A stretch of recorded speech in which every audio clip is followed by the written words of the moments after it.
episode of Chatty Broads with Bekah and Jess.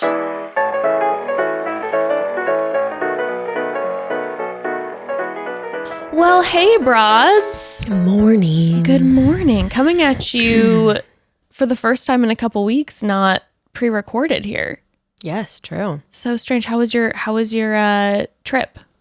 Oh man, it was great. It Yeah. feels like ages ago now already. How long have you been back for? Oh, back for a week. Okay. Yeah, Oregon was so nice. It was It looked peaceful. yeah. So we went to you know what was nice?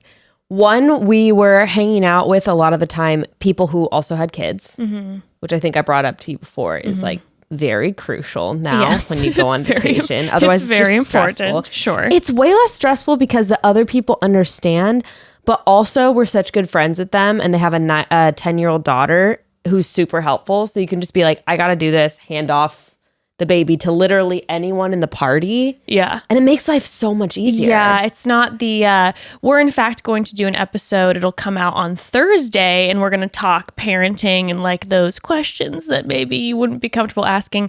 And something that people kept asking was like, how do you handle relationships with people who don't have kids versus when you have kids? Because there is all of a sudden like you want to go hang out with your friends so badly and spend time with them, but when you have your kids, it's just so impossible not to focus on them the whole time. Yes, and I feel like it's something that happens as they get older. Like when Ruth was an infant, it really wasn't that big of a deal for me. Or like younger than like a year. Like when she was Yes. crawling and stuff, it was like, it's fine. Like she'll go on the boob, whatever.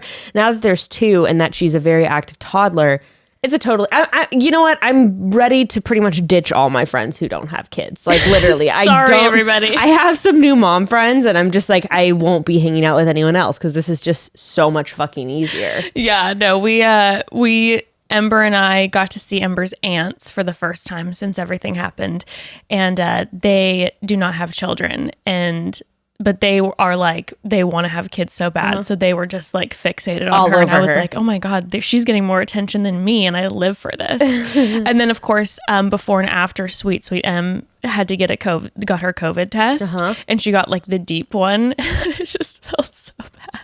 Oh my gosh, was she traumatized?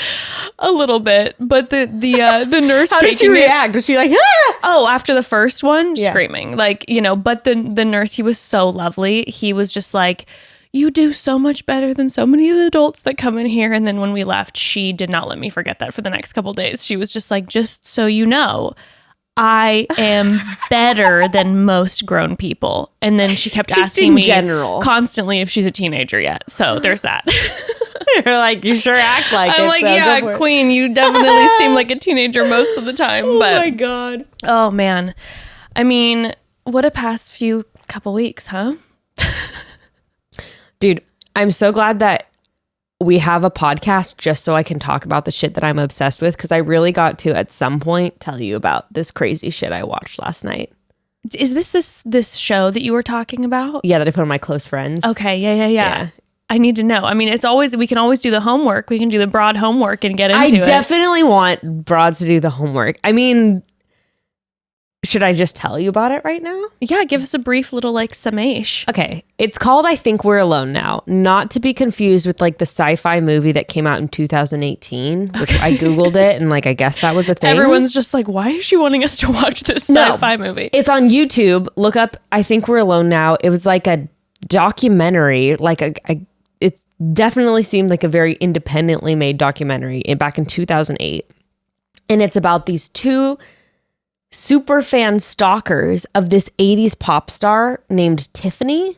Like that was just I didn't know who she was. Oh, you know who she is? Oh yeah. I mean, I guess I'm an 80s baby, Okay. Yeah. Okay, of course. Oh, I would love to watch. And everyone, you will, it's, for me, it was deeply disturbing because it actually made me think, have I talked about the stalker scenario on the podcast? I don't remember. That I had in Portland. Yeah, you talked about it on Michael Yo's podcast. Okay. Well, why don't you when everyone watches this documentary, Yes. next week, Okay. we'll dive in and I'll talk a little bit about my stalker situation as well. Okay. And technically it might have to get delayed. We have Bachelorette starting next week, my dear. Well, what are we doing on Thursday? I guess we can do that. Oh no. we have your friend. I'm so She excited. can wait. She can go the week after. Either way, sometime in the next couple weeks, we'll do an episode. I mean, everyone loves this anyway, so we'll throw it in. We gotta talk the pop culture episode. Watch I Think We're Alone Now. We'll talk about it at some point. Okay, at some point. I'm gonna watch it tonight. Yes. As a distraction. Yes. Yes. A scary distraction. Yes. It's like, the state of the world is not good when the distraction is watching a horrifying docu about it's very bizarre because it's like horrifying, saddening, but then also sort of like touching. You feel all the feelings because you get to know the people too. Yeah, I mean, I had nightmares for sure. Oh, cool. I was like, this is the age of social media. Like everyone can figure out pretty much like where I live very easily. And I was like, oh my God, this Tiffany person, this is like 20 years later after her fame and these people are still obsessed with her. I'm like, I just got off The Bachelor 3 years ago. I'm not saying I'm hot shit, but like these people's undying affection for this woman they don't know. Like, plus, yeah, the scenario that I had in Oregon with someone stalking. Oh yeah, me. Not this trip, but that's a wild story. Yeah, and I'll really dive into the details of it when we talk about this. Because it was like, I was like, oh my God, this guy is like probably like this person. We could have a scary story episode and just talk about stalker stories. Well, I have definitely a handful of like actually really scary like break-in stories and stuff that like I don't want to. You? Yes. Yeah, like a bunch of family stories. Okay, look. We're recording. What type of podcast episode would that be? It's just like, okay, we're going to talk all these really terrifying things. Enjoy. No, seriously, we should do it. Yeah. So we're going to record with Ellie on Saturday. Yes. Maybe the other one we do like bone chilling stories. Yeah. Real stories. And maybe some broads can send in some of their bone chilling stories. Oh God, I'm so scared. Okay. Anyways, what a glorious way to start. Mm-hmm. So, yeah, the past like week-ish has been wild in the country, and I definitely want to touch on that briefly. Oh, we're talking about how our president has COVID? Okay, well, there's that. Also, the debates and all that. But old news compared to COVID. Old news compared to COVID. But I did want to say this. And we should definitely talk about it because this is like... We need to talk about It's almost like not even political at this point. But I do want to say this before like jumping into it. A few things, if you don't mind me going off on a rant for a moment. First and foremost... Go for it. Definitely this. I think we used to say this a lot at the beginning of podcasts, and I think now, especially that we're talking like random news, we should definitely make it clear that we used to always say at the top of the podcast that this is not a TED Talk. You and I are not experts, nor do we know. We're also not journalists. Yes, I'm very far from a journalist. So this is a lot of Bekah and I reading headlines, seeing clips, and then just talking shit. So yes. Especially, and I think a lot of our OG broads know this, but especially if you're a newer listener, please, I'm begging you, do your own research. Like, don't trust everything I'm saying because I'm sure it's wrong a lot of the time. Yeah, no. Like, we're not your life coach. We're not your doctor. This is us. Like, sometimes we have absolute experts on this podcast as guests, but especially these episodes when you and I are talking headlines, I feel like I just want to make that very clear. Yeah, guys, even though we talk like we're experts, we're not. I know, like, sometimes we sound, we're like, yeah, this is absolutely the way it is. This is the disclaimer that like it's not. We're very confident in our own opinions. And also please remember that this is just like two best friends chatting on the couch. Yeah, it's one of those moments. This isn't Washington, D.C. or a newsroom. I just want to make that clear, especially before talking politics or anything like that, because Lord knows, like, I try to stay somewhat updated, but every 5 seconds there's something new hitting the fan. And now this is the personal note. I'm going to take it down like so many notches, and this is so depressing. But I just felt like I should get honest on the pod. Okay. The past couple weeks, I've been having like struggles with my mental health again. I'm sorry. No, it's okay. And I just, it's one of those things where it's like, since everything happened with the pandemic, I feel like I've been surprised being able to take like shit in stride, like mental health wise. But all of a sudden it hit me a couple weeks ago where I think, I don't know how like everyone else is with the other states, but we've been in like lockdown for a while. Like the parks still aren't open and all that. And sometimes I look at Ember and I just feel like helpless. You know, like I don't know what to do or how to be like a good parent to her, and also process through work stuff with like job loss for our spouses and everything. And I think sometimes, like, especially with like the news stuff, I've been trying, because that's like, it's so important to stay so informed, but sometimes I'll step away and I'll miss like shit. And I've been just like, it's just been the battle of, you know, how much to intake because it's so important, and then how much to protect yourself. And I think with social media, I have a hard time sometimes knowing the balance, like, for myself. And then all of a sudden, you know, you're going, like, I'm having this like moment where like you're spiraling, and then I'm just like, like, fuck you, like, you're so privileged, like, how are you feeling this way in these circumstances? Like, and you know, you do that whole thing, but I don't know. I just wanted to have a moment because I feel like, I realized the other day that since everything started, like, you and I have been doing this podcast still like twice a week. And I think it's such a good distraction for me sometimes. And then sometimes out of nowhere, I'll be like, oh my God, I feel like, I mean, you had a fucking baby. It'll hit you out of nowhere. You're like, there's so much right now. And I don't know. I just wanted to take a moment to kind of be like, just to be honest. And so if it's like, if sometimes in this podcast, I feel like I'm making light of like, oh my gosh, that like so much stuff that's going on. Sometimes it's a deflection to like protect. Yeah, you humor know, is a big protection. And that's why I've really liked, yes, you and I are both. And I think that's why I've really liked doing these pop culture podcasts, and why I'm so excited for The Bachelorette to start next week, because I think like it's so important to need to stay informed and to stand up for what's right and talk about things that need to be talked about. But sometimes I'm just like, I just want to talk shit and have these fun, crazy, weird conversations and get shit wrong about pop culture and say whatever. But I just feel like I just wanted to be honest. And then I also feel like there's probably so many of our listeners right now that just feel like, I mean, everyone right now, like every day, there's just something, and just the amount of information coming in. And I can't imagine for our listeners who are in like marginalized groups, like, I mean, all of this right now, I just really can't imagine. I just wanted to like take a moment to be like, I love our listenership. I love you. I'm grateful for you. I'm sorry if I fuck shit up sometimes. Sometimes I don't know like certain info that's coming in, and I feel like I make mistakes, but this has been, girl, we both do.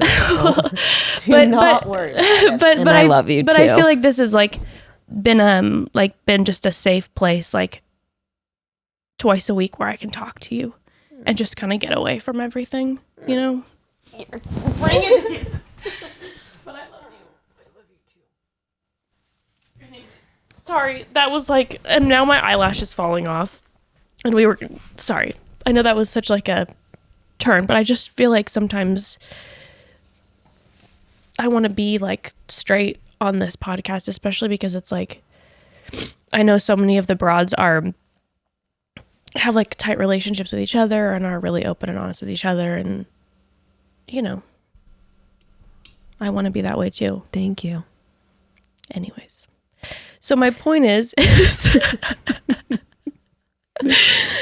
So, any tea? So, no, my point is before we dive into like all the political, I've been down that road, and it's been, okay, this is where my brain went. So yeah. Mom was all over the place. Past like 7 days doing like legwork with family and friends, trying to be like, yo, we need to have these conversations.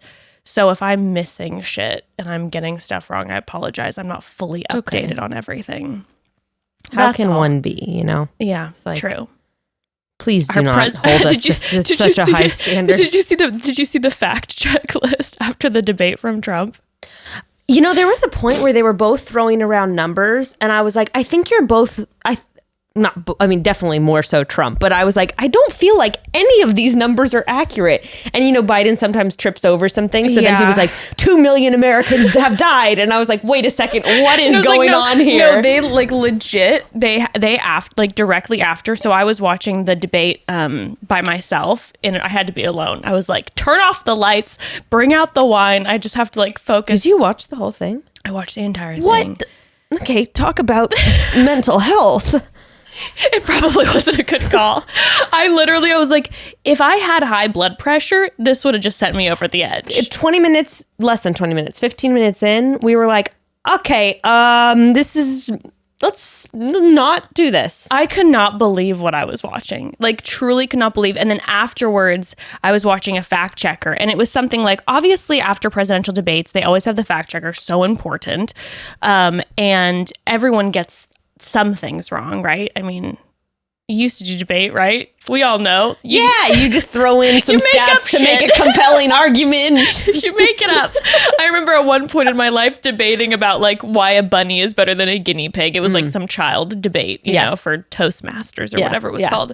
And I remember just throwing out stats like nobody's business. And afterwards, the teacher being like, there was a lot of lying in that debate. I was like, no problem, boss.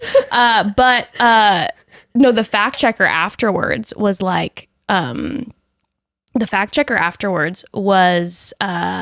it was something like, and I'm gonna botch these numbers, but it was something you're about to pull fake statistics out. But it was legit 80 something more than 50. More than 50. Much you more can, than, you can say for sure much more than 50. half of what Donald Trump said was false. And then factually false. Then Biden, it was something like 18% or whatever. More of a typical number in a debate. And I just couldn't. And the thing is, Biden didn't even have the opportunity to make up shit if he wanted to, because Donald Trump would not stop interrupting also, him. Wasn't this moderator from Fox News? Yes. This was on quote unquote Trump's team, right? And he came out swinging. Don did. He was like... Don was pissed.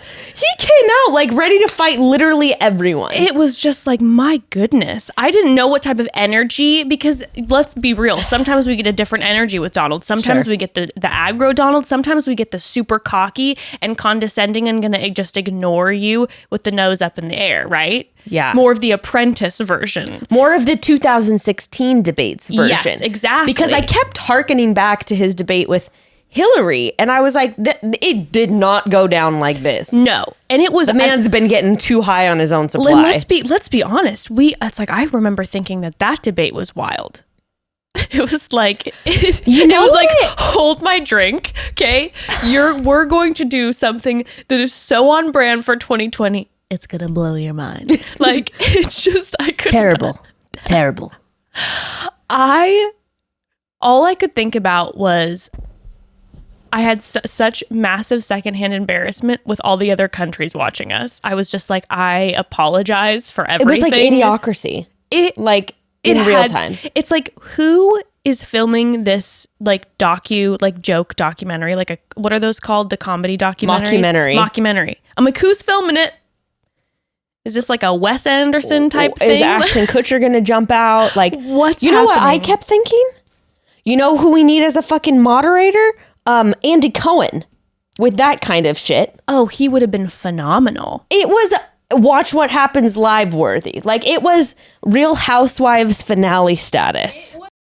All right, well, life gets busy, broads. We all have those days for whatever reason where suddenly you look up from your computer and it's 4 p.m. or you finally get your kiddos down for a nap and all you've gotten in your stomach is coffee and a few bites of their discarded breakfast. Speaking from experience here, obviously. Well, I have to tell you about my favorite way to make sure I'm eating well no matter how busy I get, and that is with the help of Daily Harvest. Daily Harvest is the most surefire way to guarantee healthy, nutritious meals, even on your busiest days. All of their meals come frozen, which makes them super easy to store, but don't let that word frozen send you for a loop, because Daily Harvest works directly with farms to make sure their ingredients are picked and frozen at peak ripeness so that all the good flavor stays locked in. And like always, they never use any. They use No added sugars, preservatives, or artificial ingredients. Oh, we love Daily Harvest. We eat so much Daily Harvest. Even their ice creams are sweetened with maple syrup instead of like refined sugar. Were you about to talk about that? I'm going to talk about those scoops in just a second. Daily Harvest has options for every time of day, like delicious smoothies for breakfast, crisp flatbreads for lunch, harvest bowls, and hearty soups for dinner. Just the other day, I made their sweet potato and wild rice harvest bowl for dinner. Ooh, it's Threw good. in some avocado and I immediately went online and ordered more because it was that good. I hadn't actually had that one yet. Also, their scoops. We have to talk about this. Their scoops are the most delicious, okay? I'm obsessed with the mint and dark melty cacao chips. So good. And like you were saying, okay, this is what is inside that scoop. Coconut, maple, dark chocolate, spirulina, peppermint. That's it. What? And it tastes like heaven somehow. I'm delicious. Shocked. This is the perfect order for the Bachelorette watching times. I'm going to be ordering a ton of them. Same. Well, Daily Harvest makes it easy to eat clean. It's undeniably delicious food no matter what your day brings. You can keep it simple with Daily Harvest and go to dailyharvest.com and enter promo code CHATTY to get $25 off your first box. That's promo code CHATTY for $25 off your first box at dailyharvest.com. dailyharvest.com. Broads, I have to ask, does anyone know what's going on? No, that's kind of the energy for this episode. I mean, seriously. Every time I think this year can't get any more bizarre, it does. Needless to say, the current state of the world isn't exactly easing my anxiety and sleeplessness like I was talking about earlier. I honestly don't know how I would survive if I didn't have FEALS at this moment. FEALS Premium CBD has been helping calm my mind, honey. God, I love FEALS. It's a must-have if you're laying in bed, staring at the ceiling, trying to drift into sleep. If that sounds familiar to you, then you need to try FEALS CBD. It naturally helps reduce stress, anxiety, pain, and sleeplessness, and it's delivered directly to your doorstep. And if you're new to CBD, FEALS has a free helpline to help guide your experience, and you can find the right dose for you. And if you already know CBD works for you, you can join the FEALS membership to save money on your monthly deliveries. Like I said, Broads, 2020 and my anxiety, a match made in hell. But when I started taking FEALS to help the anxiety, stress, aches and pains and headaches that come from that anxiety and stress, it made an exponential difference. All this without any high, hangover, or risk of addiction that has kept me away from, different traditional aids. Just put a few drops under your tongue, and within minutes, you'll start to feel the difference. And by the way, if you have any questions, if you're not sure about CBD and you want to know more, they have a CBD hotline, and they have amazing operators, and people will talk to you on that hotline and explain anything that you might have a question about. Well, FEALS has helped us feel our best every day, and it can help you too. And you can become a member today by going to feals.com/chatty, and you'll get 50% off your first order with free shipping. That's FEALS.com/chatty to become a member, and you'll get 50% automatically taken off your first order with free shipping. Feals.com/chatty. And the moment, like the 2020 moment, honestly, was when Joe Biden shook his head and said, "Will you just shut up?" Will you just shut up, man? That's where I was like, what is happening? I was standing up at that point cheering because I was just like, this is like, someone please say it. Will someone, first of all, cut Trump's mic? Will someone say something to tell him to just stop? I mean, it was just... Broads, like, this is the thing. If you're going to be if you're going to be a Trump fan, if you're a Trump fan, please admit that was ridiculous. I don't know how you could not be... You know what it kept reminding me of? Well, yeah. You know what it kept reminding me of? It reminded me of someone who was... This is like a call out at myself. Someone who was hot shit on The Bachelor and then comes on The Women Tell All and then is like, "You're a fucking bitch, you're a skank," Yes. And it's like they basically have channeled all that energy of everyone liking them, and then they think they're like, just wait, everyone's gonna love when I just go wild, and then everyone is like, what the fuck is wrong with you? That's such a good comparison because I was listening to, I think it was CNN beforehand, And they were talking about how they were so interested how this was going to go because really he's been, the president has been in a bubble for a while, just being around yes men and just doing people, rallies, people who are just supporting him. So like, what is it going to be like for him to be with people who are opposed to him? Did you watch the perfection that was SNL on Saturday? No, I didn't. Oh my God. I heard it was pretty good. I mean, it was like, it had Jim Carrey on, Jim right? Carrey's Yeah. Joe Biden, and then of course Alec Baldwin is Donald Trump. And it was so like the thing that was freaky about it is there was like no difference between the SNL skit and the actual. They just took lines. Like half of the script from the SNL was straight from like his monologue, basically. Absurd. And then at one point at the very end, you have like, Alec Baldwin as Trump is going off, and then all of a sudden Jim Carrey takes a remote control for a TV and stops it, and then like walks out and he's like, didn't we all want to do this, America? Let's have our moment. And then he like talks to the camera directly. Oh my God, I could not with the direct camera talking. I know. It was sweet. And again, we talk mental health right now. I've been in this deep zone lately where I think probably to protect my very fragile soul right now is that I'm often looking at Ember. I just will stare at her and I'll just be like, you are my everything. Oh my God. And I'm like, I just want to spend time with you and that's it. Like, I just want to like absorb her and her sweet little precious innocence. And when Trump came for Biden's son and it got personal, I was ready to just hit the streets. I was so angry. I missed that part. Yeah, I don't know what happened with that. It was towards the end of the debate and they were talking about the military and, Biden was saying like, you actually don't support the military. These are like, you've called them losers and all this. Oh, yeah. And he was saying that. And then all of a sudden Trump started interrupting him and saying, what about your son? What about your son? And he goes, Bo is a veteran. Like, and he's saying, my son protected this country and he is a good man. And he goes, no, your other son, Hunter.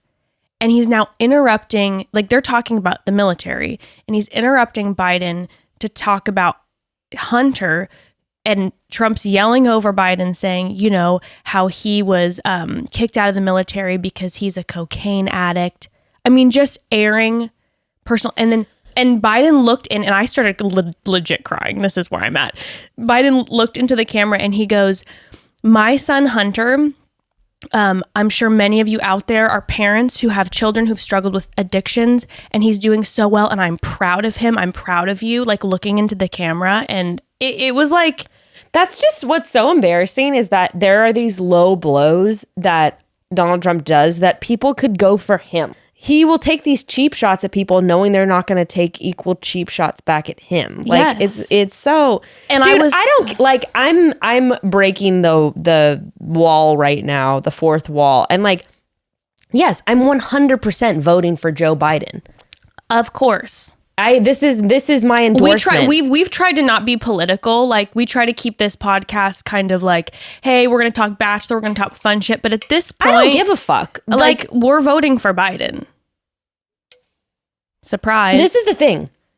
This is the thing for me. Well, for one, there's so many facets of this because I know people vote for like, okay, whatever. Like all this policy stuff, whatever the people can, I mean, I sound like such an idiot. But basically when I watched the debates, I was just like, this person has like literally no respect and no reverence for like the system, like let alone other people. Mm-hmm. And he is someone who loves chaos and seeks out like chaos and division. Yes. And it was so obvious. Which, by the way, did you know that he like declared Antifa as a terrorist organization and the KKK, which the KKK wasn't already a terrorist organization apparently, but not like organizations like the Proud Boys. And then of course, you're seeing all these posts and it's people being like, look at him denouncing it in the past. I'm like, I don't care about him denouncing it in the past. When it's asked on stage in front of the American people, how hard is it? Plus, it's like, surprise, surprise. Why are you even asking it in the first place? We all know where this man sits when it comes to these issues. What are we expecting? Well, and then at one point he then makes fun of how big Joe Biden's mask is and how far he stands away from people. And then the man gets COVID. I mean, the timing is like it's like an Edgar Allan Poe like poem. Like the timing of all of this, it's the most like literary. You can't make up this shit. And then the thing that's wild that I was reading is that obviously Trump and Melania have it. Kellyanne Conway has it now too. Chris Christie has it. Yeah, all these people, and Hope, the person who they think might have initially given it to Trump. Apparently, he knew that she tested positive, had been around him constantly, and yet he continued to go out for a couple days. Oh yeah, unmasked. Yeah. I did hear this. So throwing out hats, the rallies and shit. Yeah, did you see all those? He's a super spreader. He's a super spreader. I mean, my goodness. And this is what's so interesting. So now all of a sudden there's all these people reporting, right? Everyone's the theories. It's like, right. Obviously what and I told you, I'm like, what I'm paranoid about is that like he is going to somehow like conquer this it's been more than 48 hours, but 48 hours and be like, it was nothing. It's a totally. Yes. And have this but happen. He'll write it off. But I follow this girl on Instagram, which by the way, if you don't follow her, this is one of my highly recommended follows. And on Instagram, her handle is King Gutter Baby. Have you heard of her? No. Her name is Laurel Bristow, and she's an infectious disease researcher. So she's been researching and part of the team researching COVID this entire time. And every day she comes, or at least once a week, she comes on and answers all of these questions. Sorry, what's her name? King what? King Gutter Baby. Okay. And she answers, she's so good. And she just puts out like data. Mm-hmm. She just basically like says, as an infectious research specialist who's on the team working with COVID, this is wrong. This is how this article misinterpreted this. This is how they misinterpreted this. She's so funny too. She's a great time.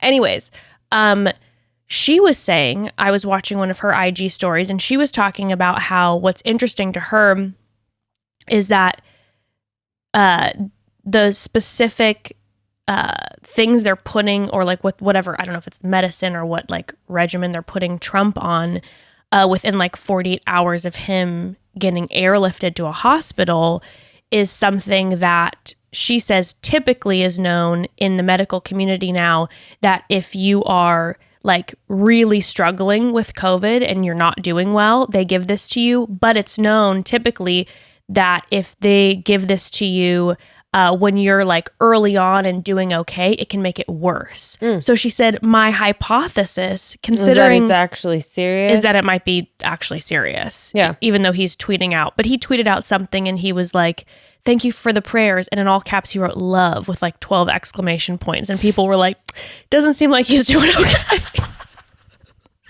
I mean, it's like, yeah, one of my friends is is like, I think he's doing really bad. But, he was walking out to the plane. We saw him in the car doing like a little press thing.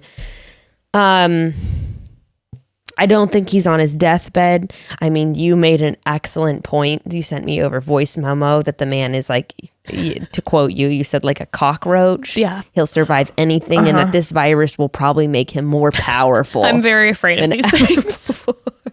It's going to mutate with Donald Trump to create him into the super spreader. He's going to become King COVID. King Donnie COVID. God help us. God help the USA. Speaking of which, did you know that Leo has a podcast? Dude, I cannot breathe.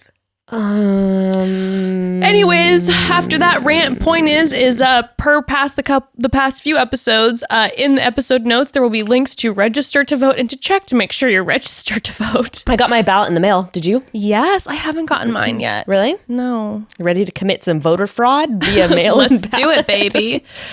Oh my goodness. God. No, I haven't gotten mine yet. And I'm sure you also saw how he released those press photos of him like still doing work. Okay, I follow this right. Oh, you mean the photos from the Oval Office while he was in the hospital? And it was like, we all know. Wait, this is so funny. But this shit is so reality TV, Bekah. Oh, like, I know. The reality TV production never stops. Oh, no. I follow this crazy right-wing account, and they posted this photo and go, President Trump's response to his doctors telling him to get some rest. #dragon energy. Serious. Dragon energy. Oh, my God. Do you remember what that's from? No. Kanye West was like, me and the president, we both have dragon energy. Yeah. Oh, God. Oh, my Lord. You mean like narcissistic personality disorder? Yes, I mean, that is some dragon energy, baby. Dragon energy. Look at this man. Imagine saying that he has dragon energy. I mean, maybe like swamp creature energy. I will say during the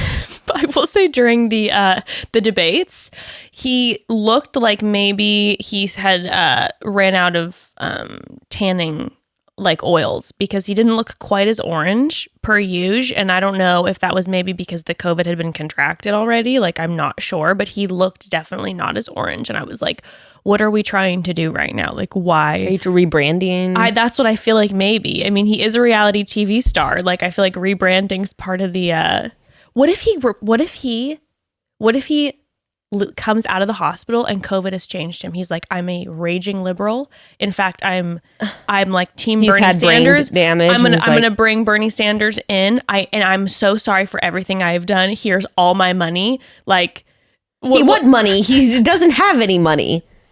We also found this out in the past 2 weeks about how he's $300 million in loans that are about to be due for real? soon. Oh, you didn't hear about this? No, because I was distracted about the fact that he only paid $750 on taxes. Well, yeah, part of that is he has like $300 million. It's probably $3,300,000. Who fucking knows? I think it was $300 million. That sounds dramatic. Accurate. I'll say that. I'm pretty sure it's $300 million though, actually, in loans that are due soon. I had no idea. This is also something. Let us not let the COVID distract us from voting. Let us not let the COVID distract us from seeing those tax returns. Oh, okay? Yeah. Let's not let it distract. That's the only thing. Well, so what I was going to say about these photos, though, of him signing stuff, there was a zoomed in one, I think, on Diet Prada, of him just signing his name on a blank piece of paper with a Sharpie, just writing Trump on the paper, making it look like he was doing work. Oh, no. So they're just catching him. Oh, and then God. they also went on the website that originally posted them, and like there was 2 different photos, like one of him in this office in one outfit and one of them somewhere else. And like they did the metadata, I don't even know, computer nerd shit, and figured out that the photos were taken 9 minutes and 42 seconds apart, meaning that they had him do like an outfit change and go somewhere else to look like he was doing, like it was just a full photo shoot, which I love, honestly. It's reality TV.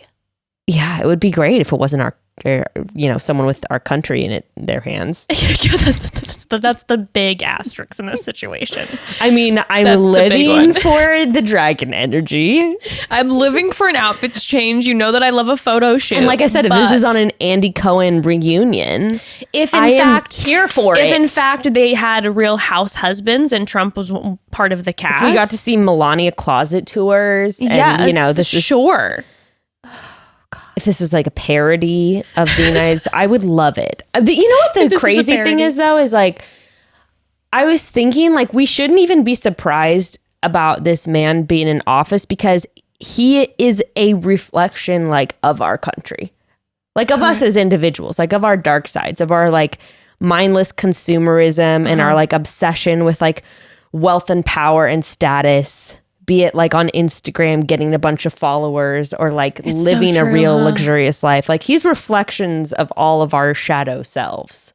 We did this to ourselves. And with that being said, remember to support our sponsors of our show. Keep the broads going. And I know that there's going to be people in the comments like, hate when you ladies get political. Why can't we just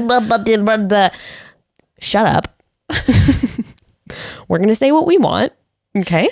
And we have to at this point. We've tried to, keep it pop culture, whatever, but this is what's happening in the country right now, and this is pop culture. And guess what? That debate was pop culture news because that was a reality TV show. It absolutely was. And so we have to talk about that. And if it's bothering you, tune in next week to have us do the Bachelorette breakdown.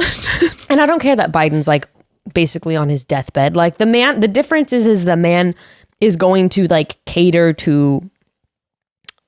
I feel like he will fulfill the role of the president in the way the role of the president is supposed to be fulfilled. Yes. Instead of just playing, Trump does whatever he wants. That's not what a politician is supposed to do. It's also like, have you seen, I mean, it's that post that was going around on Instagram that I thought was like so good. That's, people who aren't necessarily like, fans of Joe Biden. It's saying it's not about Joe Biden. It's about Black Lives Matter. It's about saving democracy. It's about systemic racism and gender equality. It's about healthcare. It's about the pandemic. It's about LGBTQ rights, immigrant rights, climate change, like all these things. It's not, you don't have to be a fan of. Yeah. And Biden. If you're not a fan of 105-degree weather in October, looking at you, LA people, maybe put someone in office who doesn't think the weather will change.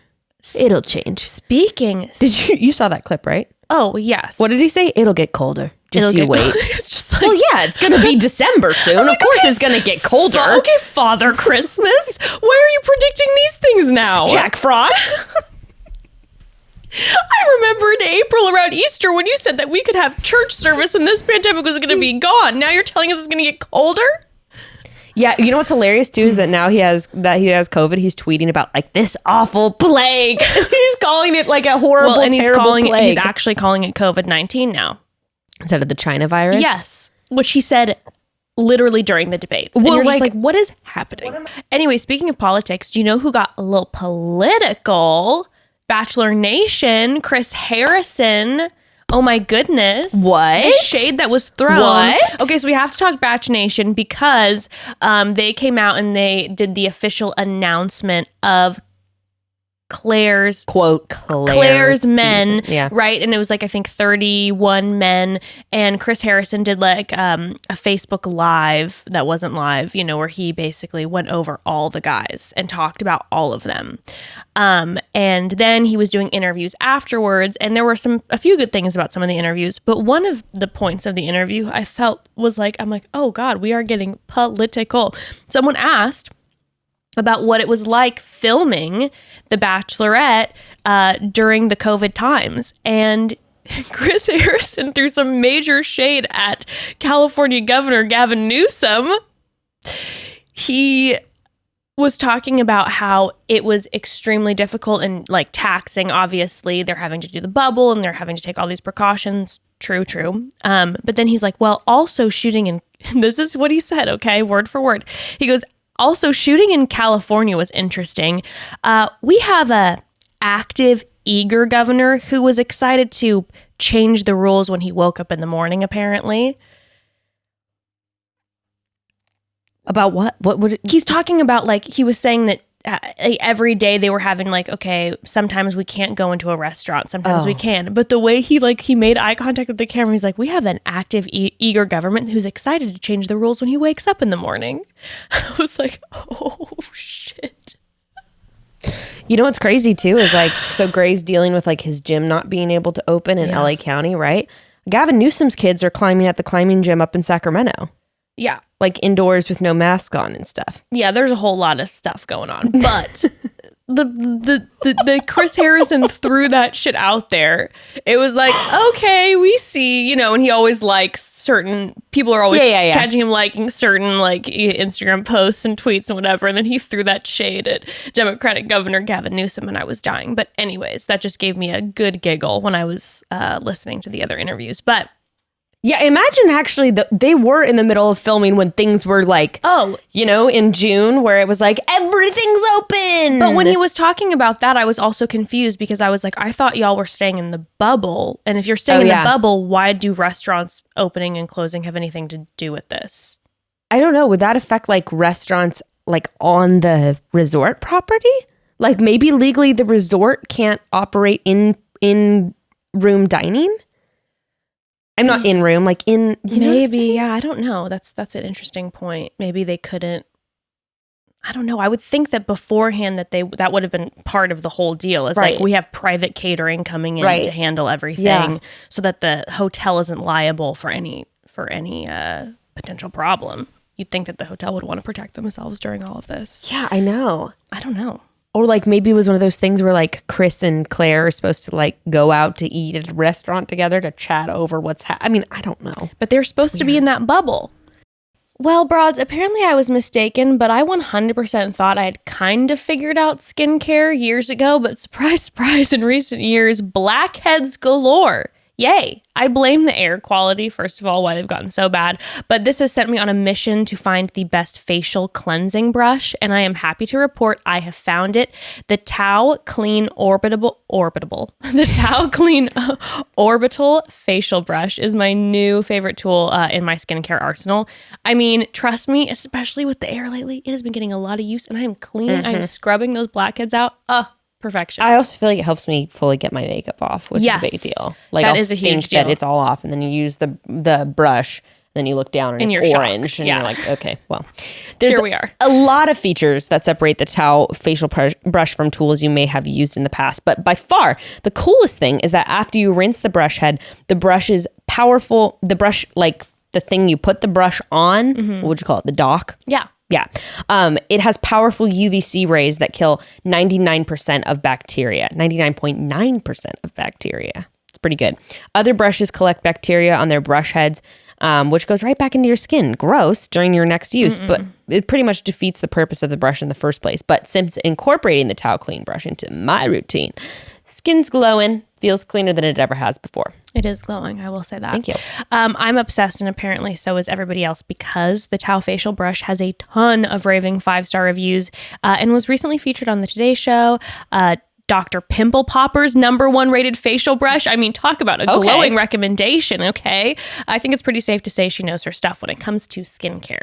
Well, if you're ready to elevate your skincare and see incredible results quickly, then you need the Tao Clean Orbital Facial Brush. You won't find anything else like it. And Tao Clean is offering our listeners 62% off the Tao Clean Orbital Facial Brush. Normally, it retails for $149. But like with this code, amazing.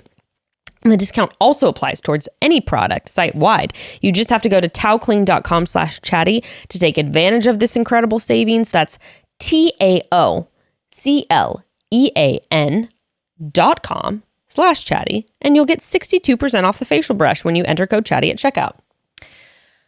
Well, if you are anything like me, your breast size has changed since the world shifted months ago. Mama needs a new bra, okay, in the past 6 months. But a lot of dressing rooms are closed. And even the ones that aren't, those dimly lit dressing rooms at bra stores, the fittings, one of my least favorite things, if I'm being honest, which is why I'm so excited to share with you all the new and very much improved way to shop for bras. It's online, and it's with Third Love. Third Love is the best. The best. They were and still are my go-to for nursing bras because they're functional and cute, which can be hard to find.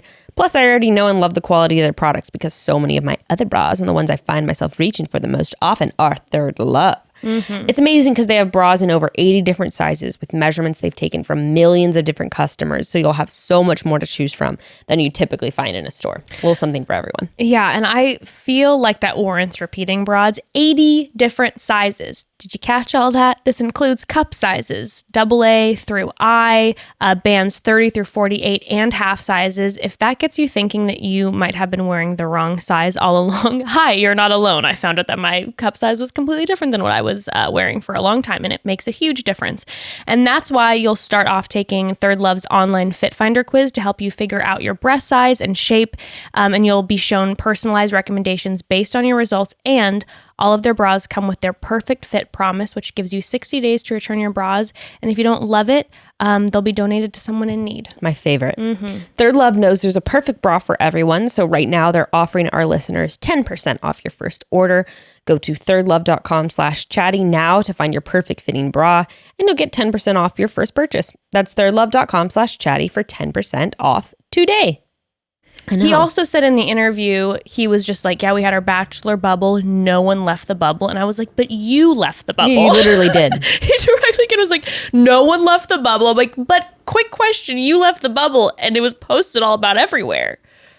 there's just like this hypnosis. He's like, no one ever left the bubble.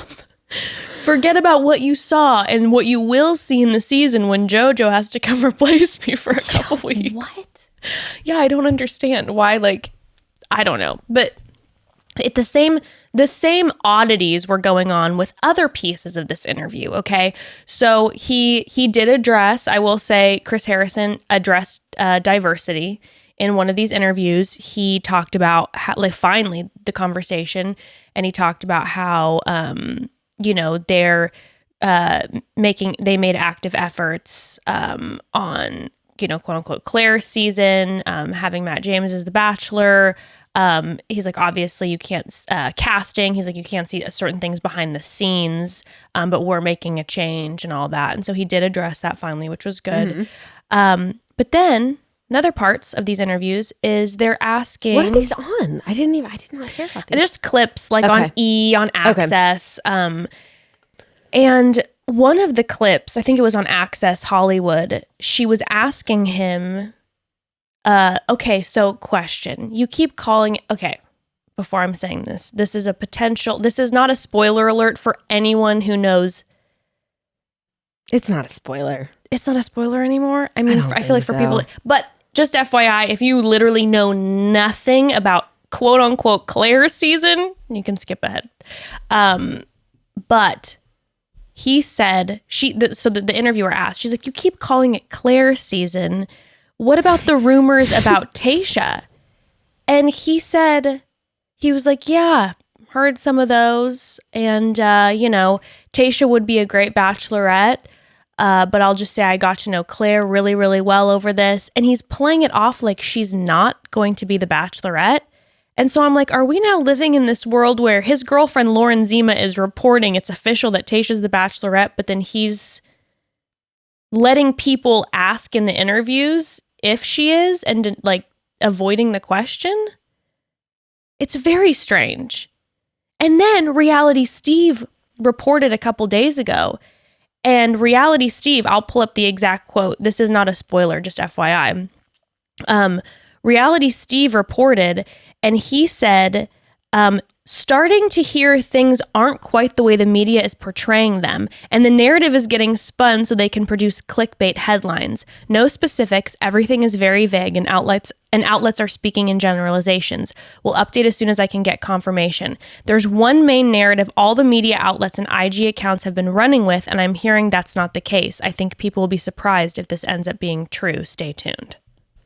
So I'm like, hold on a second. Maybe it actually is Claire's season? Like, what if it actually is Claire's season, and this whole Tayshia thing, she got brought out for something else? What if they did end up filming like a mini Bachelor in Paradise, and that then got twisted into her?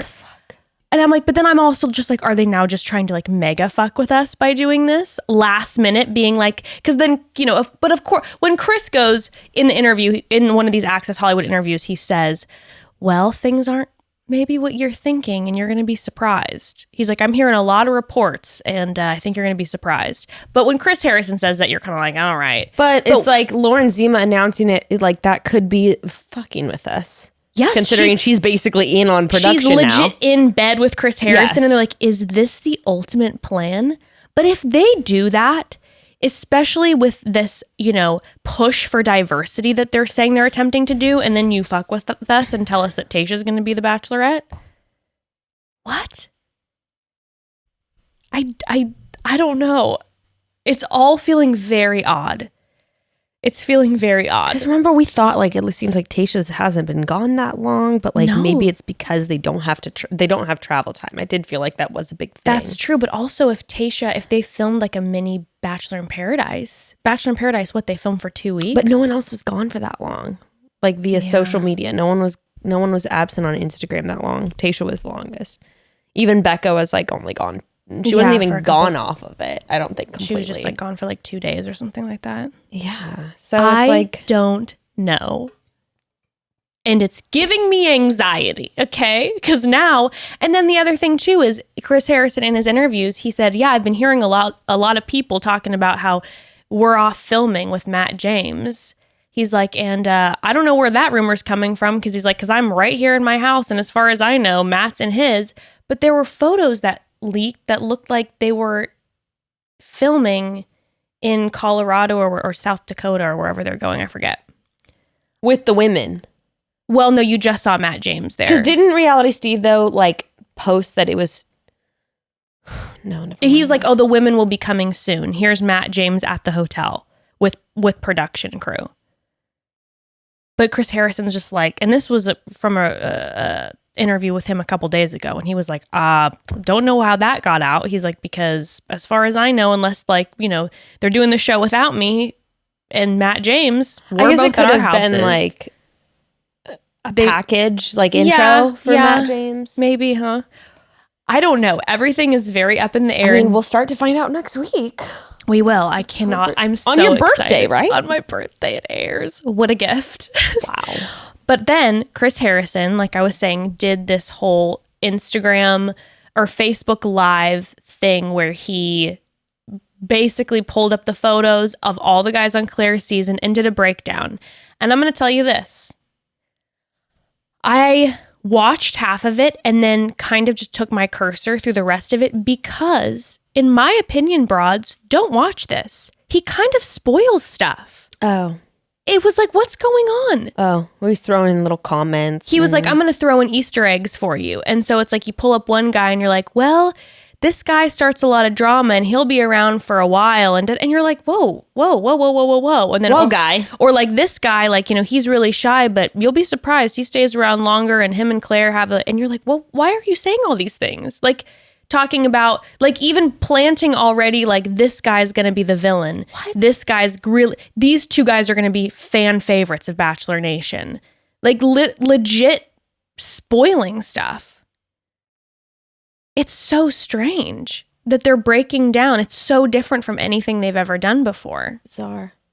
Which then you go, okay, well, if... I mean, he actually has done that for old seasons. I remember he did it with my season. Yeah, he was like, but it wasn't, it was like with an interview with Access or something where it was like, oh, she is a this, like this. And didn't he say something about, what did he say about you? I was a star.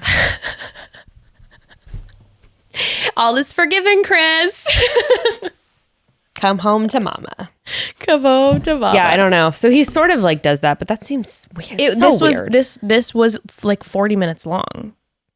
Like he went into decent detail about some of these men. Bizarre.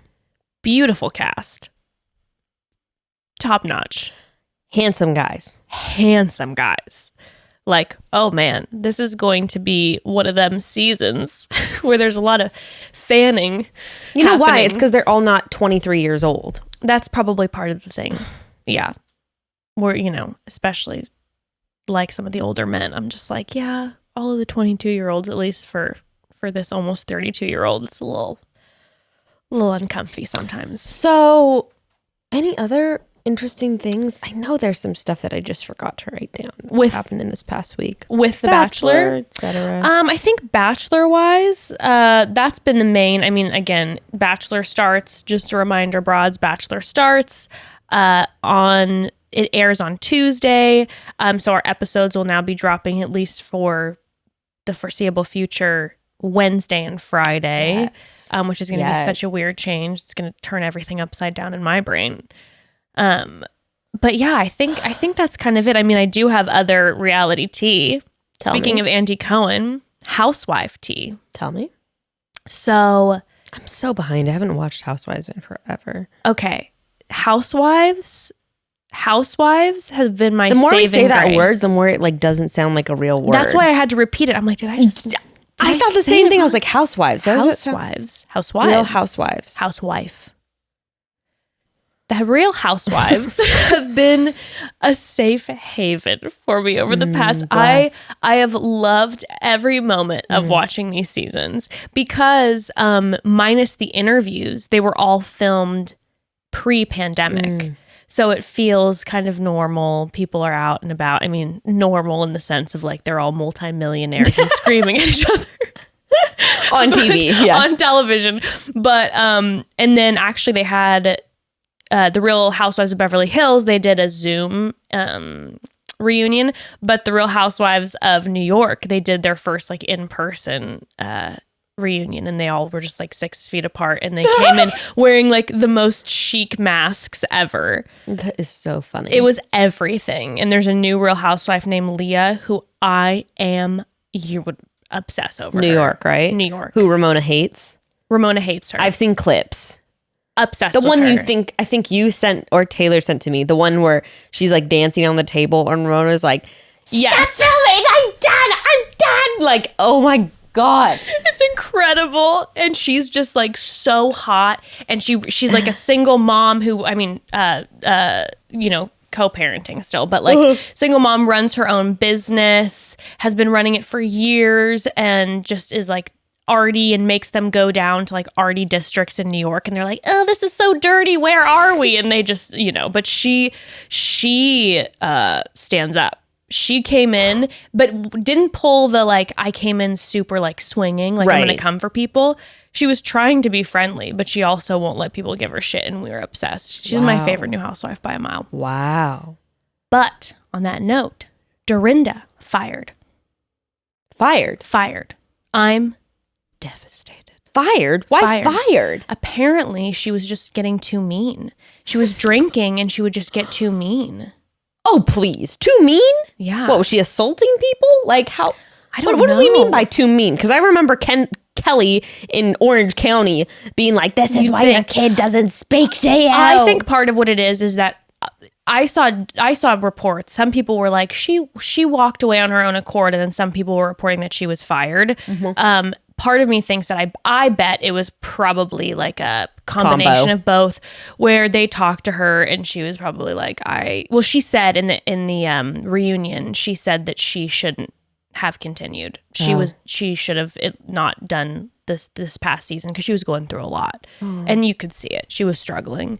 Wow, I do love me Dorinda. I love Dorinda. Yeah. Love her. I don't care what mistakes she makes or what she does. She's hilarious. I will always forgive her, and she's cozy too. She loves hard. She's a warm mess, you know? Yes. She's I like that, a warm mess. I know, I like that too. It's like just like, you're a mess, but you also you'll yell at me, but then you'll embrace me, and I know that hug is real. That's a truly warm hug. If you meet Dorinda in person, she's super nice, and Ramona's just the devil. Which I love. Of course, we need it. But then another housewife was fired. Beverly Hills, Teddy, fired. Fired.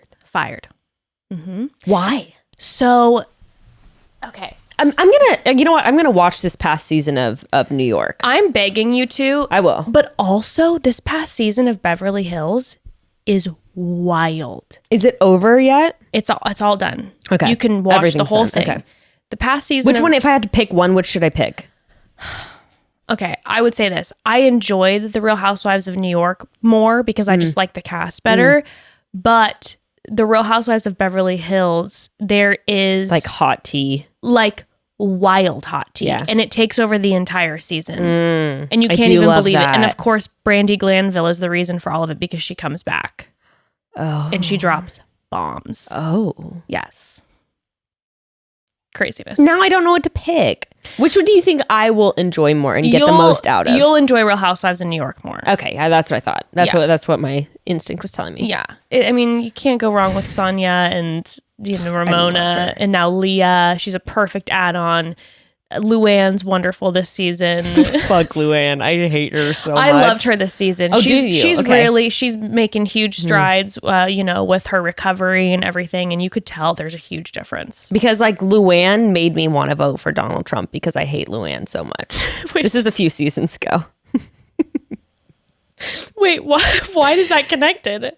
Wait, no, not Luann. I'm sorry, not Luann. I'm thinking of the other one, the ex-journalist who has to let everyone know she's an ex-journalist. Yeah, no, I don't care for her either. See, I haven't watched in seasons now. I'm getting everyone's name mixed up. Luann's the Countess. Yes, and now when you said like what, and then I was like, wait, the Countess. No, I forget my bad. No, I love Luann. Luann is everything. I actually watched like a Real Housewife episode years ago where it went through her whole like backstory from childhood, and like I was really just fascinated with her. It was her life. She is,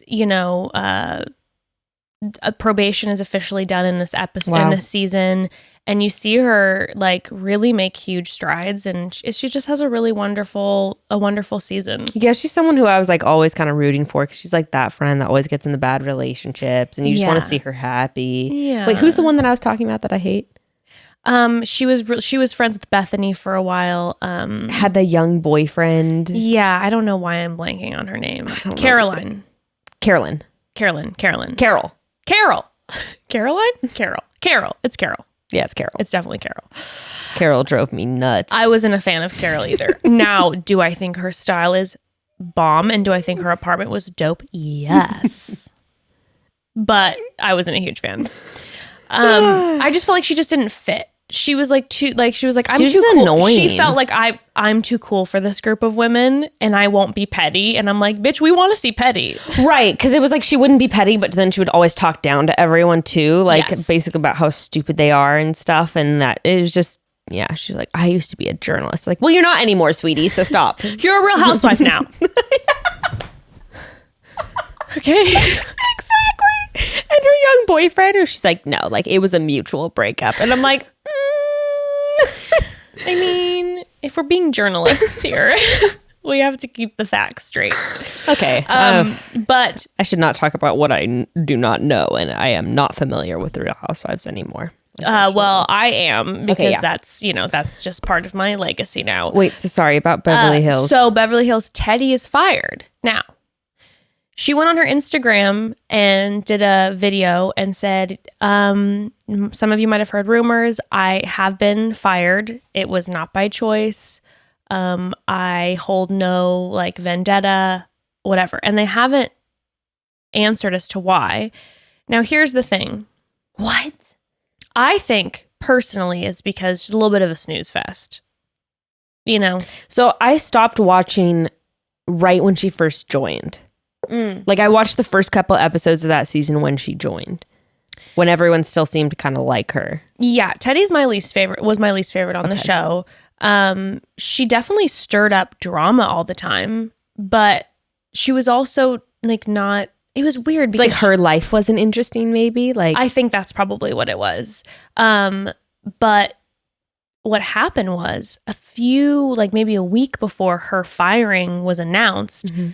You know, she has, I don't know if you know this, but she has this like company where she basically like is your accountability coach. Like that's what she does. She's an accountability coach for women who want to like eat better and, you know, work out more and be this accountability coach.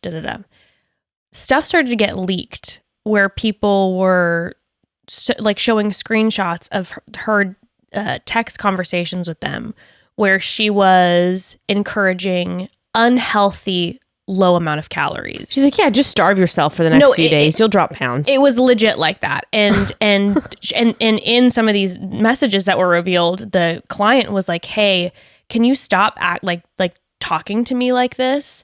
I can't do this anymore. I'm uncomfortable. And she would then just kind of be like, you know, best of luck. I just know that you can obtain these goals and whatever. And it was very uncomfortable to read, where you're like, this does not seem healthy. And so a lot of that started to get leaked. And, you know, in the show, she's opened up about struggling with eating disorders in the past. And so then this maybe you shouldn't be coaching people. right. And then this being habits.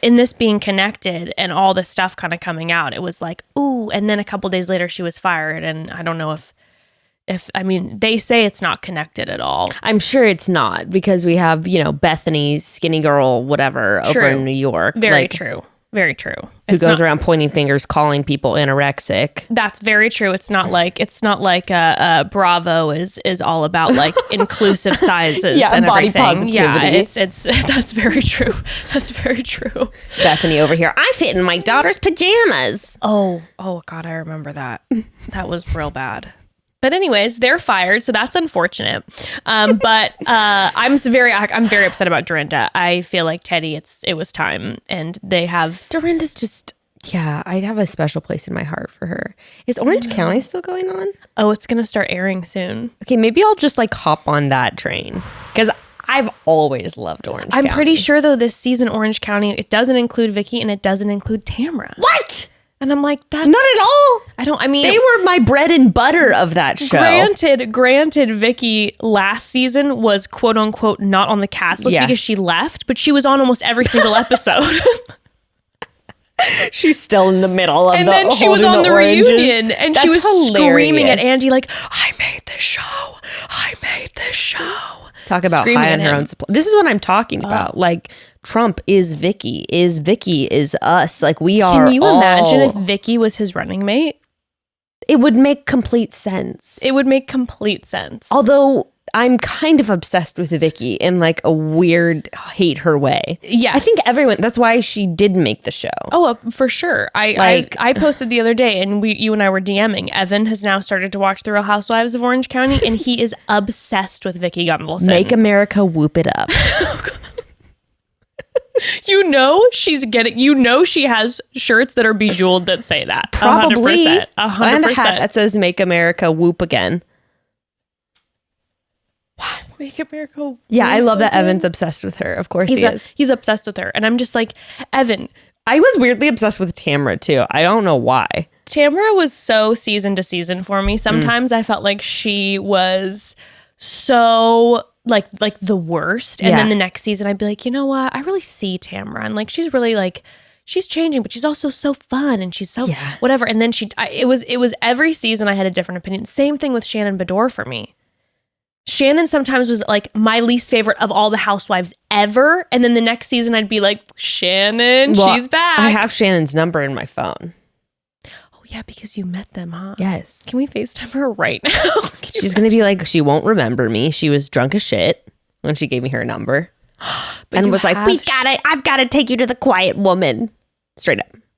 If you don't at some point use that, also, why aren't you texting her to try to get on the show? You know, we've talked about this the other day. I am really not good with this kind of thing. You know? Oh, you trying to what's the word? Like promote yourself. Promote myself, connect with people who I admire. Yeah, you're surprisingly that's not, I mean, and I'm like, I will put it all out there, honey. I know you're way better at it than I am. But I also don't have I wasn't on television. I also don't have the numbers that you have, so I understand that. What are you talking about? That would make it supposedly even better. Well, if they reject me, I can be like, wow, you're really rude. Like, look at poor me. I'm just this, like, come on, like, how dare you ignore, and kind of make people feel bad. But I don't know. I feel like there's a different pressure. But if you would like you're still way better than I am. If you would like to give me Shannon's number, I will pretend I am you and I will be like, hey. Or pretend I'm your assistant. You're my assistant. Yes. And be like, hey, are we going to have our date at the Quiet Woman at some point, once this pandy is lifted? And what's this plandemic? Because Shannon's like all about that, probably. Well, no, she got COVID. Her and her whole family got COVID. Shit, never mind. She probably does not think it's the she plandemic does not think anymore. It's because they all got sick. They're all fine now. They're all fine. But the whole crew, all were out. Is she back? She's not back with her husband. No, in fact, I think she's either engaged. It's either she's in a serious relationship or engaged to a gentleman who also has many children. They've like formed this kind of Brady Bunch situation. She seems very happy. Wow, happy for her. So beautiful. She's on this season that's about to come out? Yes. Okay, maybe I'll watch it for that. And then you can reach out and be like, hey, let's do that Quiet Woman date. Yes. And then you'd be like, also, maybe one of the producers should come. And then just start saying some outrageous shit. Yeah, and maybe also I'll just be like, my partner who owns one of the largest climbing gyms in south of LA. You're technically in an area where you could be considered for Real Housewives of Orange County. And also... Definitely not with our net worth as a couple. Well, but Gina came in. Do you know Gina at all? I know Gina what she came looks in like. and no. She's a broke bitch? She wasn't a broke bitch, but she was just, I think, like a typical Orange County, like, which also, by the way, is like, it's a lot of money typically. But it wasn't like she I feel like also Real Housewives of Orange County is nothing like Real Housewives of New York or Beverly Hills. That's so or true. Potomac. Like some of these a lot of them have a lot of money, and Real Housewives, I mean, they're wealthy. Don't get me wrong. They're all about but not even necessarily. Like some of them are like all about the appearances. Like Gretchen like got her house foreclosed on and like lived in an apartment and stuff like that, and was even gonna get evicted from the apartment. Like Gina, it's all about appearances. You know, that's true. So I'm sure I could pretend to ball out. We'll rent you a really expensive car. I was gonna say all I have to do is like lease a Maserati. Yeah, lease a Maserati and only show up ever. Like don't, just do the Maserati life. And then I think you show up to the Quiet Woman in just like a mesh top, no bra, or maybe just a bra, bring both the kids and breastfeed them simultaneously while talking to Shannon. I feel like she'd be horrified by public breastfeeding. The producers maybe not, will live but she for it. like pretends to be all holistic and everything. That's true. But like, I'll be like, Shannon, I swear this is the big thing. Let me squirt some in your coffee right now. I'll like creamer. It will give you all the antioxidants, all the, the properties. I think that this is a good call. The producers will live for it. You're going to be, they don't have anyone like that on Real Housewives of Orange County. Yeah, I'll be like, COVID vaccine, try some breast milk. Oh my God. Put this eye infection. But with the no shaving, they'll be horrified of it. Vicky will be like, that's disgusting. Jesus wants women to shave. They'll be talking about me. They'll be like, she's a man. Yeah. Yeah, she's prettier than literally all of us old hags, but I mean, they wouldn't say that. I would say that. I'd be like, yeah, they just want to talk shit on my hairy legs because I'm prettier than all of them. Sorry, I look like this. You'd be so great at it. It would ruin my life. It does destroy every single marriage and relationship. The kids don't talk to the moms anymore. Except for what's her name? Heather. Well, Heather. She also left the show. Yeah. No, but brown hair. I don't know. I can't think of her name. Beverly Hills. The daughters who she thinks are Gigi and Bella. Lisa Rinna. But Lisa Rinna and Harry Hamlin had an unbreakable bond that no one will ever understand before the show ever aired. And, that has to be taken into consideration. Also, Kyle and Mauricio were so in love beforehand anyways. Like, all this is doing is bringing in more money for the love that they have already. And I think it's bringing them closer together because they can, like, commiserate about all the other housewives that they can't stand. But I think if you're on the rocks at all in a relationship, probably a solid choice if you want to keep your marriage afloat. Or if you want the kids to talk to you. You know what would be great too? Gray and I could go in and say that we're non-monogamous. And so then he'll be like flirting with people, but we won't say that. And then people will be like, we saw your husband making out with someone. I'll be like, I told him that was fine. And then everyone would, they would lose their minds. Okay, check this one out. What? Real Housewives of Potomac, slept on. Yeah, I've heard that from so many people. Slept on. I've heard that from maybe maybe the best. Because the Real Housewives of Potomac actually allow you to see their lives. Like it's they talk about it all. It's like the problems in the marriage, the tax issue, like they put it all out there. And one of the girls recently had a situation where her husband was spotted, like, I don't know if it was a sex worker or if it was, I think it was a sex worker that took a photo of him from behind and posted it while she was on a girls' trip. Shady. And it got out and everyone was like freaking out. And she basically had to come, and he didn't have, I think, in that situation, permission or communication in their relationship to be doing that. But she basically came out and told the housewives, like, listen, I need to be honest about our relationship. There were years where we were non-monogamous and I've been with women and whatever. And the housewives were shook. I love that. And she let the producers come and film at her and her husband's dinner when she confronted him about the whole thing. Like, it was, we were talking behind the scenes. They let it all out there. Wild. Wow. Definitely Potomac is slept on. Fantastic. Some of my favorite cast members are in Potomac too. Wow. Oh yeah. Speaking of which, another book, since everyone's been buying The Fourth Turning, thank you. Yes, which we need to get the author on. Yeah, we definitely should. Oh, also, you know what I was thinking? I'm just going to let this, we're going to have a dialogue with the broads.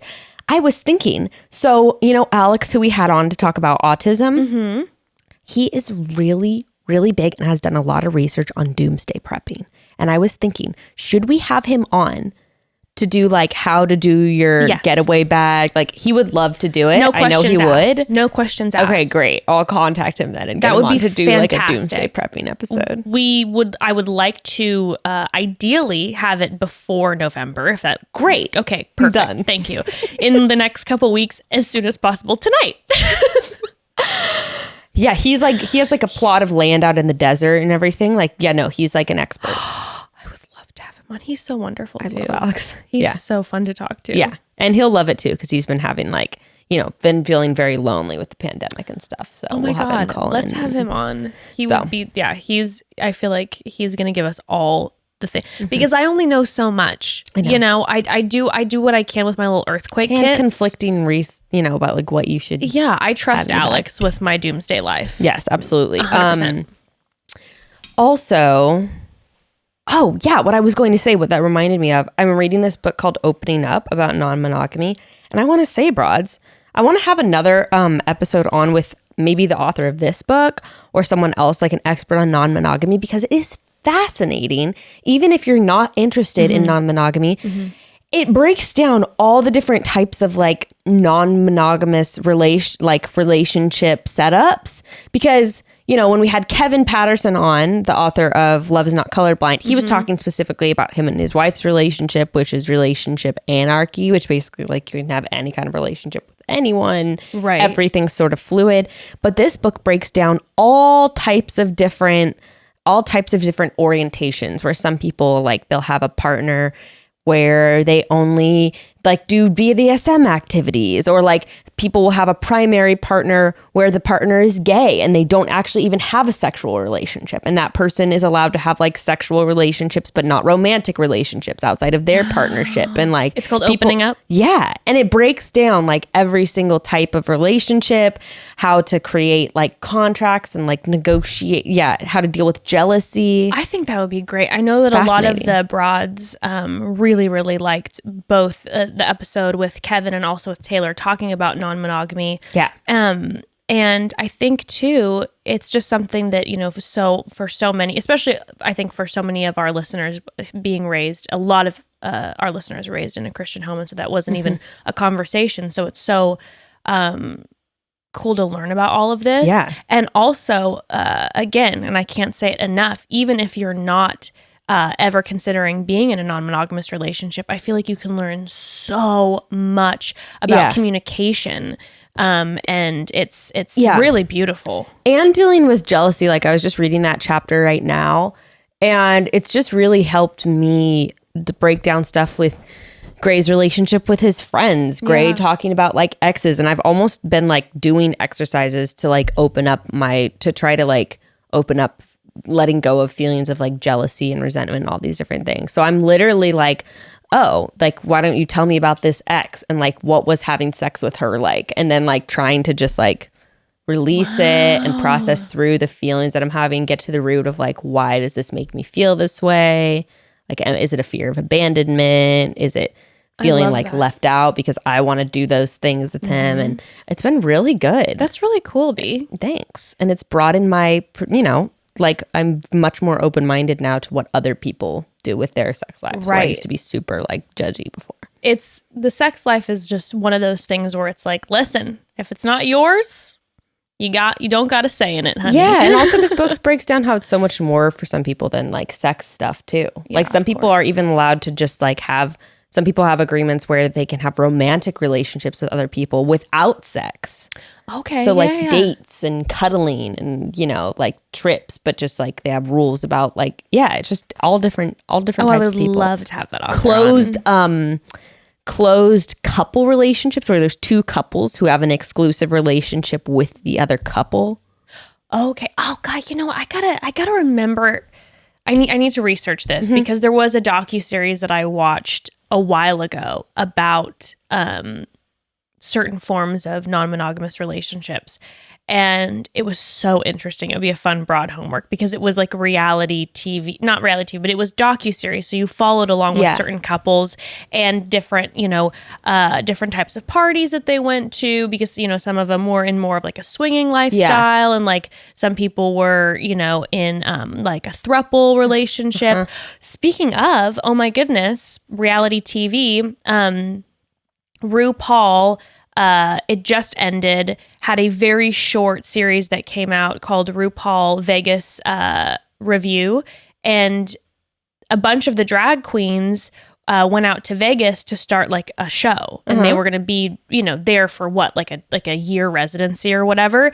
And so they started this reality TV show at the top, them coming from LA and moving into Vegas, the the process of practice and all that shit. Well, they were only able to film 5 episodes before the pandemic hit. Oh my God.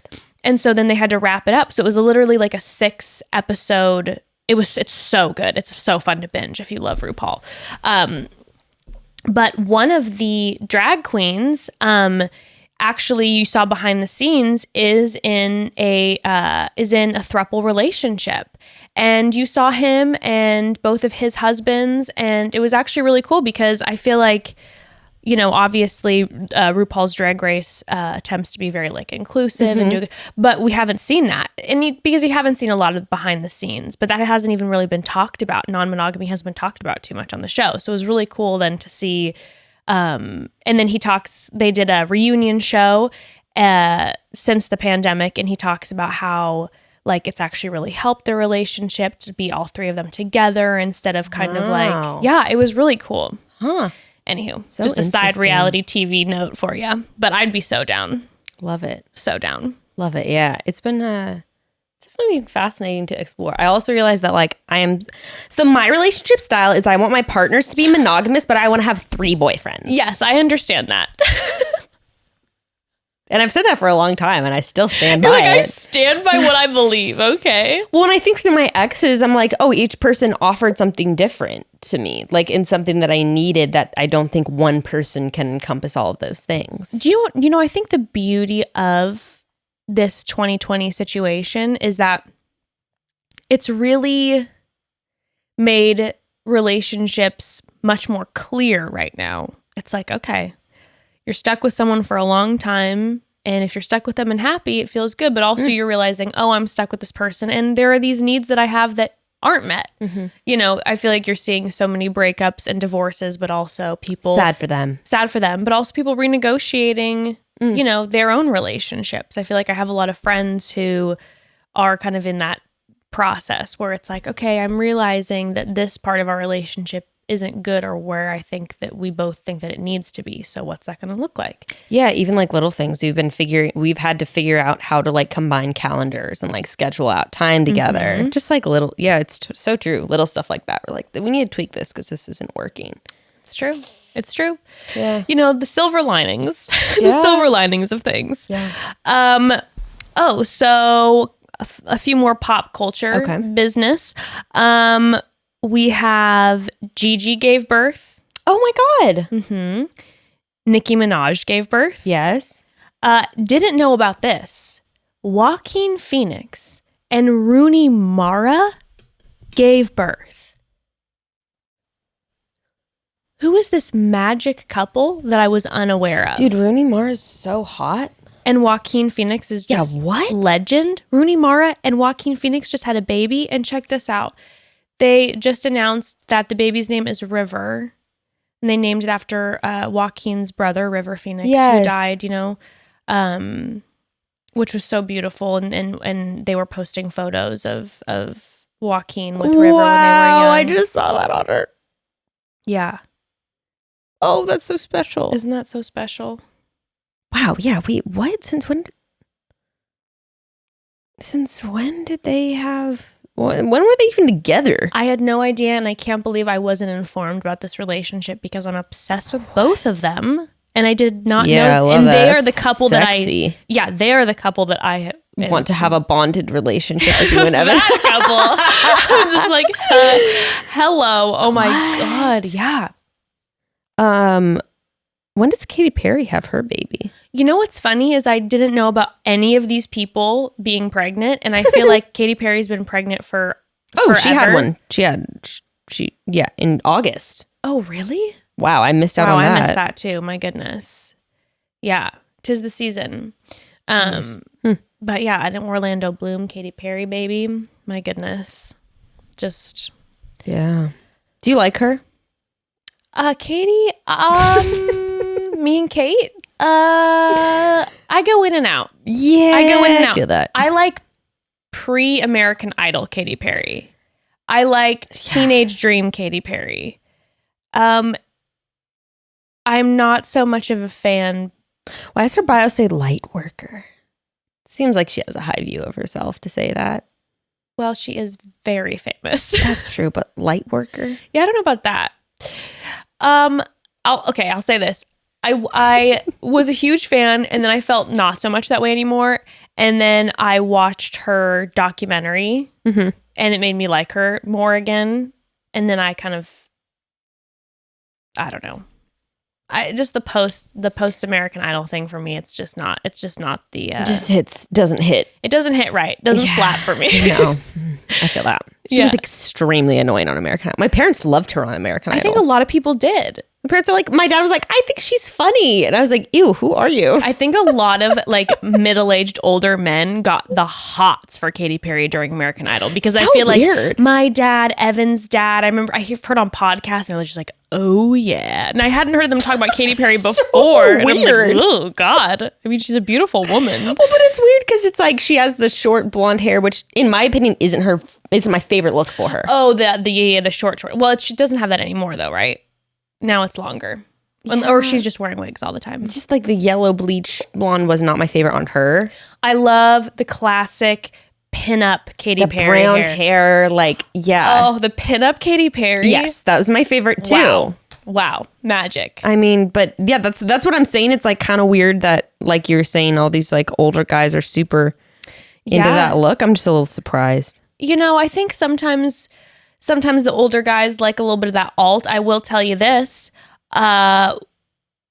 Don't get hit on. I do not get hit on by men my age or younger men. Interesting. But when I go to Orange County and I go to one of them dad bars where like all the guys there are like 50 plus, I will get swarmed and I think they're like, you have two. It's like, you know that scene in The Office where Michael Scott thinks he maybe is high because he went to that concert and he's like, she can't have me that cigarette, she had a nose ring.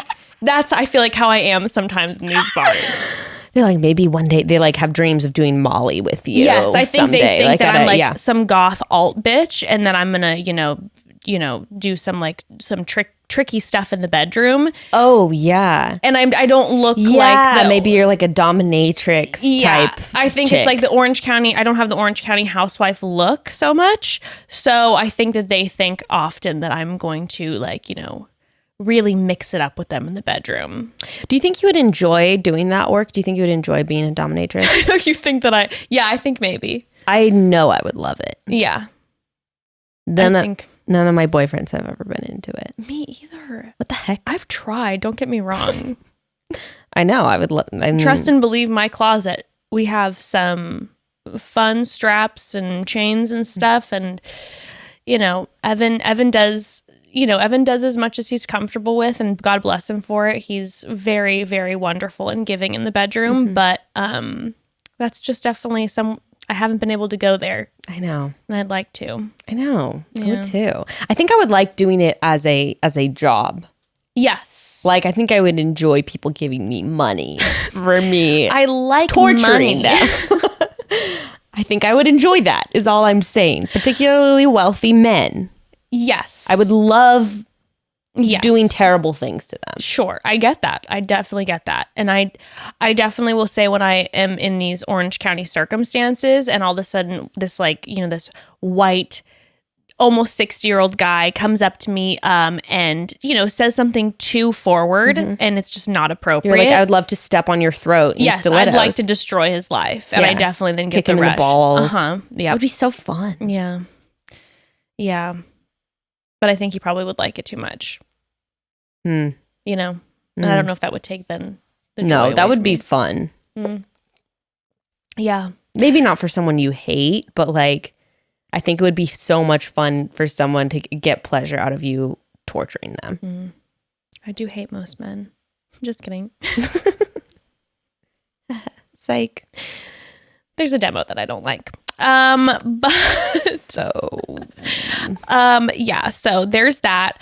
Also the Savage x Fenty fashion show. Did you heard about it on Instagram? Fantastic. I mean, is Rihanna a gift that is she an angel from heaven? Because I think what has been missing in 2020 is Rihanna. I need a new album. I feel like maybe that would fix things. But Rihanna comes in and... Oh, wait, yeah, because Erica Jane was a part of it. Big part of it. She was? I had no idea. Yeah. Well, Rihanna had some serious representation and inclusion in this fashion show. It was incredible. But I miss her so much. Yeah, the only thing that bothers me about Savage Fenty, which I had advertised before, is it's super cheap, like made in China fast fashion shit. Oh, really? Yeah. Oh, I didn't know So it's that. like, I love the representation and everything. Yeah. But then it's unethically, environmentally unfriendly products. So I'm like, Yeah. I don't know. That bugs me. But I heard great things about it. Yeah, so Savage Fenty Show Volume 2 landed on Amazon Prime, and Erica Jane's like a big part of it. I mean, I love Erica. Yeah, But I've heard nothing but good things. Gorgeous. Absolutely gorgeous. And, especially the fact that I think it aired like 2 days after the disaster of the debate that we saw. I was like, yes, this I can ingest in America. And you know what? It gave me a moment in my deep dark spiral recently that I'm like, here we are, right? Like, it's a colossal mess right now and there's a lot of shit, but at the same time too, like, here's this fashion show that is so inclusive. And it's the new Victoria's Secret show, where it's like, it's not all bitches that look the same. Victoria's Secret is out and this is in, and this is like, and it just seeing the inclusion. Trans inclusive, fat inclusive, like all these different, representation of all different people. All different people of color. I mean, it was so cool that you're just like, it was like this big, deep sigh of hope where you're like, okay, in the midst of everything seeming like it's burning and just getting terrible, we have Rihanna. Very cool. And we worship at the altar. I always do. I truly always do. One more little moment. Sure. Why not? Okay, last little moment. And this is not something that's officially happening, but I'm just putting this out there into the universe, okay? Because this is what we need for our October, Bekah. Okay. I saw people posting the suggestion. Obviously, it's spooky season now. Hocus Pocus, a fave of so many, right? Cult fave. Wasn't allowed to watch it. Wasn't either. So I watched it as an older person. And I think I loved it even more because I was like, I am not allowed to watch this. Let me just... People are throwing around the idea of why is there not a remake of Hocus Pocus with Kristen Wiig, Maya Rudolph, and Melissa McCarthy? That sounds great. How did they select those names? I mean, I'm into it, but because it's legit, like they would be perfect, even like physically for all the characters. Yeah, that would be fantastic. Fantastic. And I am not into. Wow. I am not a remake person normally, but those three women are so fucking funny. And Hocus Pocus has now been around. It's been a while. It's been a hot minute. If done right, what a great idea, right? Yeah, that would be hilarious. It's the energy we need right now. I'm really into that. We need that remake. Anywho, that's just something to put into the universe. I am going to secret the shit out of that. I am going to manifest all the energy towards a Hocus Pocus remake with those three. Start casting your spells. I'm going to cast my spells with those three powerhouses. But yeah. Cool. Thanks for chatting with us, Broads. Thanks for letting me have a little bit of a emotional breakdown at the Thanks top. for me being a little, I don't know what I was on today, but no fucks given October 2020. Yeah, I think that's what we need to. Vote for Joe Biden. with the double. That's my endorsement. And like we said, broads, in the episode notes, we've got all the voting registry to check to make sure you're registered to vote. And tune in Thursday. We have a fun episode with two other moms from a YouTube channel and podcast called I Mom So Hard. We're going to have some really honest, funny, weird, wild mom conversations. And then, remember, we'll put a reminder on Instagram. But next Tuesday, we will not have an episode that comes out because the recap of the first episode of The Bachelorette will be coming out on Wednesday. Yeah. Dabbing it out. Also, broads, if you enjoyed this episode, if you enjoyed past episodes, it would mean so much if you stop what you're doing, take the literal 5 seconds it'll take to go tap 5 stars on the Apple Podcasts app. Yes, we would appreciate that. 5 stars for The Bachelorette, baby. Please. Please. Smash that smash that motherfucking 5 stars. We love you, broads. Chat soon. Chat soon.